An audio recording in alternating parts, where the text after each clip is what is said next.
everyone. Today we'll discuss the SAR of morphine. If you remember previous class, we had already discussed SAR of morphine, but in that we had just discussed half of SAR of morphine. Whenever we are writing or whenever we are studying the SAR of morphine, always remember it is discussed under two subheadings. Alright, first is peripheral modification and the other is nuclear modification. Alright, so first, just to give you a gist, this is the structure of morphine. If you remember, right, it consists of 5 ring A, B, C, D and E. Alright, you should remember which are the 5 rings that are here. Ring A is a phenyl ring B is again a hexane cyclohexane ring C is also unsaturated cyclohexane ring, then ring D is a tetrahydrofuran ring, and ring E is a 6-membered ring containing a nitrogen to which a methyl group is attached. Okay, so now for SAR of morphine and peripheral modification, when we are talking about, if you remember, I have already discussed with you the above 4 topics. Okay, that means the phenolic hydroxyl group I have discussed, tertiary nitrogen we have discussed, alicyclic unsaturated linkage and hydroxyl group at 6th position. These points we have already discussed. Just to remind you, when we talk about phenolic hydroxyl group, we were discussing about this OH group here. Then about tertiary nitrogen, that means we are talking about this nitrogen present over here. Next is the double bond that we had talked about in the previous class, and the hydroxyl group at 6th position. Yeah, that means this one. Okay, so these topics we have already discussed. The next topic that we are discussing in here is the ether bridge. 5 subheadings come under peripheral modification. Alright, so the 5th topic is ether bridge. When we talk about ether bridge, that means we are talking about ring D. General structure of ether, if you remember, it's ROR, right? So when we are saying ROR, so this, if you check with the ring here, ring D, this one, if you see, this is R, O and R. So when we say ether bridge, we are talking about this. Okay, so what happens when the ether bridge is broken? Breaking the ether bridge decreases the analgesic activity. Alright, if you see here, this is a dihydrodesoxymorphine, which is an active compound, of course. Here we have this tetrahydrofuran ring, right? The ether bridge is not broken, but when the ether bridge is broken, we get tetrahydrodesoxymorphine, which is inactive in nature. Alright, so this proves that if we are breaking this ring, right, this D ring is broken, the ether bridge is broken, we will get hydroxy derivatives and these will have a reduced analgesic activity. Alright, so after this, once we have discussed all the 5 points of peripheral modification, the next will be nuclear modification. Okay, now first thing that you need to know, in examination you might get as peripheral modification or as nuclear modification, or you can get both. You need to write it as such in these subheadings only. Okay, once we have done with these parts, I hope you are clear with the ether bridge. It says when the ether bridge is broken, you will get a decrease in analgesic activity. Example is given to you. Next is nuclear modification. Now when we talk about nuclear modification, first we should talk about ring D. Alright, ring D, if you remember, the tetrahydrofuran ring, this ring we are talking about. Okay, so it says morphine analogues are formed on cleavage of ring D. Whenever if a ring D is cleaved, what you will get is a morphine analog. Now see here, this is general morphine structure, right? Remember the general morphine structure. Now what will happen when this O, this ether bridge, this furan ring is removed, you will get a compound something like this, and these are known as morphinins. Okay, so these general structures are called morphinins. These are the general structure of morphinin. Okay, now morphinin example for these are, first is levorphenol. This levorphenol, this one is the best substitution of morphine. That means it is a narcotic analgesic. Okay, the other example is levolorphan. This levolorphan is an antagonist. Alright, so when we talk about cleavage of ring D, we will get morphinans. Alright, morphinan structure I have already showed to you. The general structure is this. Okay, this is the general structure of morphinin. Then after that I have told you about levorphenol and levolorphan.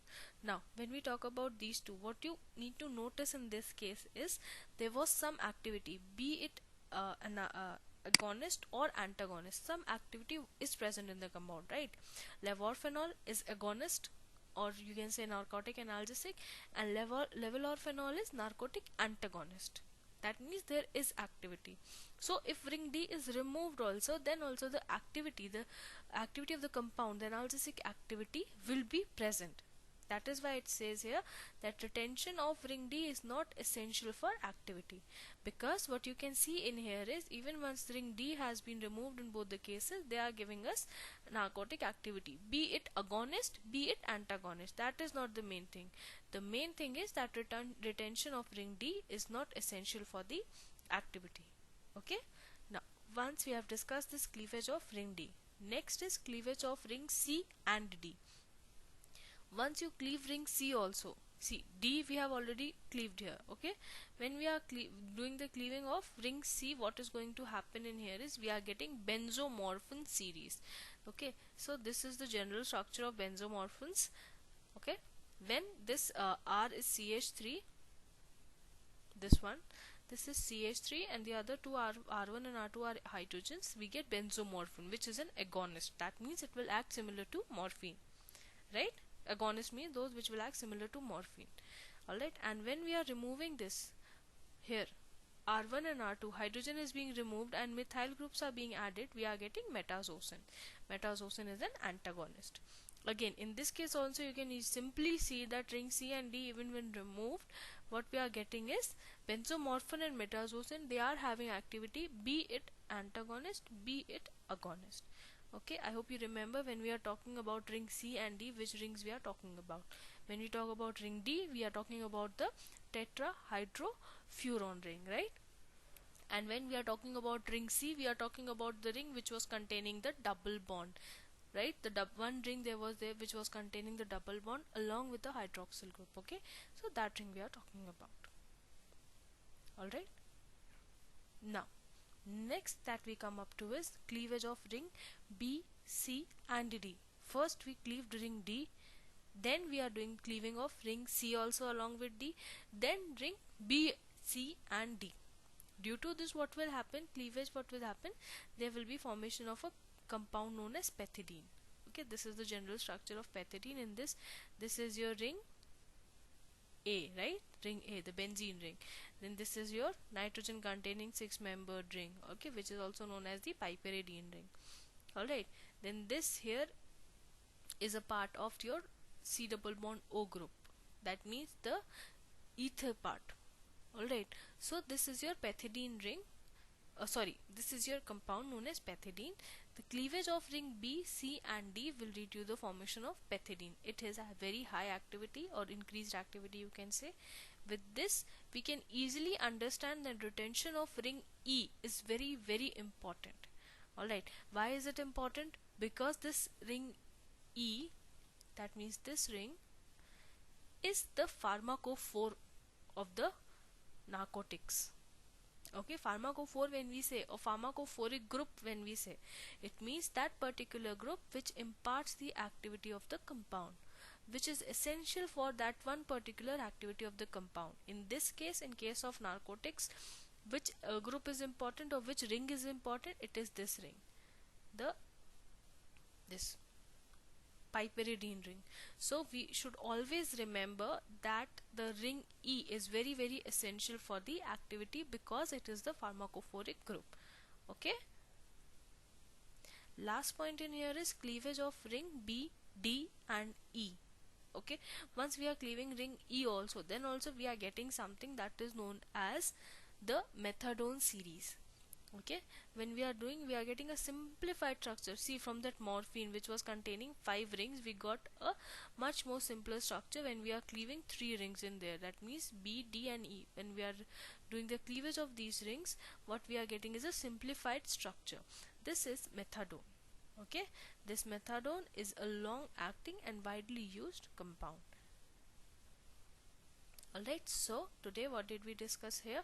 we discussed about SAR of morphine, that it is discussed in two parts. First part is peripheral modification and second is the nuclear modification. In peripheral modification, when we say peripheral modification, that means we are talking about the groups that are at the periphery. This group, this ether linkage, this hydroxyl group at 6th position, then this double bond we were talking about, right? And also this nitrogen, tertiary nitrogen group. These were the peripheral modifications. When we come into nuclear modification, we are talking about cleavage of the different rings one by one. First we cleaved ring D and we got morphinins. For example, I gave you levorphanol and levolorphan. They have their own different uses, but we got to know that retention of ring D is not essential for the activity. Similarly, then we came to cleavage of ring C and D. When we are doing that cleaving, we are having benzomorphin series, and this is the general structure of benzomorphins. And replacing the R as such, you will get benzomorphin, which is an agonist, or metazosin, which is an antagonist. Alright, followed by this, then we come to cleavage of ring B, C and D. Once these rings have been cleaved, you are getting pethidine, which has an high activity, okay, and it contains this piperidine ring. We should always remember that this piperidine ring or ring E is very essential for the activity, because it is the pharmacophoric group. And in the end, we had done cleaving of ring B, D and E, which led to the opening of the morphine ring and a simplified structure of the morphine nucleus, which gave us methadone series. Okay, these methadone series also are very long acting and widely used. This is the structure of methadone. Thank you very much, class. In case of any query, any confusion, any doubts, please feel free to contact me. Thank you.